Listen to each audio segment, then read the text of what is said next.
खुलुमबाय स्टुडिय'आव दं आं उदांस्रि मोसाहारि गोजोनथाव खौरां फुजानि गेजेराव लाख लाख फरायसाफोरनि थाखाय मोनसे गोजोनथाव खौरां लाबोदों फैगौ 11 अक्ट'बरनि फुंनि 11 रिंगायाव 1,59,093 फरायसाफोरनि एकाउन्टआव रां जमा जागोन रायजोनि फरायसाफोरनि थाखाय आसामनि गिबि मन्थ्रिनि गिदिर फोसावथाय नंगौ फुजा बोथोरनि गेजेरावनो रायजोनि लाख लाख फरायसाफोरनि एकाउन्टआव रां जमा जागोन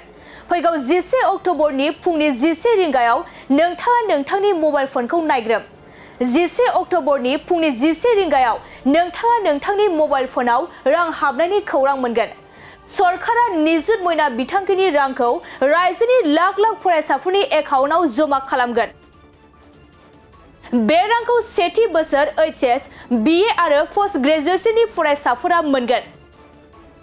लोगोसे एचएस नि साफ्रोमबो फरायसाफोरा दानफ्रोमबो 1,000 रां मोनगोन आरो बीए थाखोनि फरायसाया 1,250,000 रां मोनगोन पोस्ट ग्रेजुएशननि साफ्रोमबो फरायसाया 2,500 रांनि अनसुंथाइ मोनगोन बे रांखौ जाय फरायसाफोरा फरायसालियाव बांद्राय थाङा बिसोरो बे रांखौ मोननाय नङा आरो बीए थाखोआव फरायनाय फरायसाया हाबा जानायब्लाबो बे रांखौ मोननाय नङा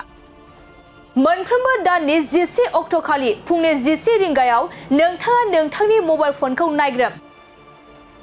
सरकारा फुजानि समाव निजुत मयना बिथांखिनि रांखौ लाख लाख फरायसाफोरनो होनो फोसावथाय फोसावदों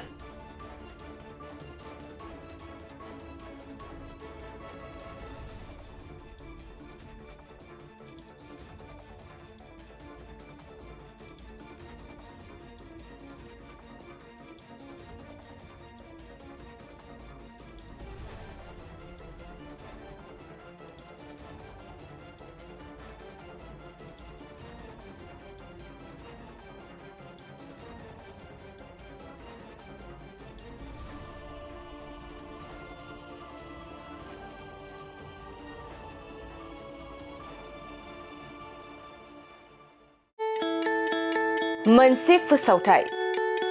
सनाजों गावखौ समायफ्लेहोनो गोसो गोनां बिथांमोननि थाखाय मोनसे गोजोनथाव खौरां दुर्गा फुजा आरो धनतेरासनि बाम्पार अफार होदों सिबि जुवेलार्सआ नोंथाङा लुबैनाय बायदि सनाखौ सिबि जुवेलार्सआव फैनानै खम बेसेनावनो लांफैनो हागोन बे अफारखौ अक्ट'बर दाननि 31 अक्ट'सिम होनाय जादों नोंथाङा बे सिबि जुवेलार्सआव गोबां रोखोमनि सना आरो डायमन्डफोर मोननो हागोन जेरै diamond jewellery Rajkot jewellery Bombay कास्टिं जुवेलारि कलकाता जुवेलारि मेसनमेड जुवेलारि आरो ट्रेडिशनेल जुवेलारिखौ नोंथाङा बे सिबि जुवेलार्सआव मोननो हागोन डायमन्ड जुवेलारिनि थाखाय 15% अफार होनाय जादों आरो सनानि गहेनाफोरनि थाखाय जर'खा डिसकाउन्ट बेसेन बानायनाय जादों लोगोसे गोजाम सनाखौ सोलायनायनि थाखायबो स्पेसियेल रेट बानायनाय जादों गोबां बाथ्रा मिथिनो थाखाय नोंथाङा 9954273079 बे जानबुं नाम्बारनि गेजेरजों मिथिनानै लानो हागोन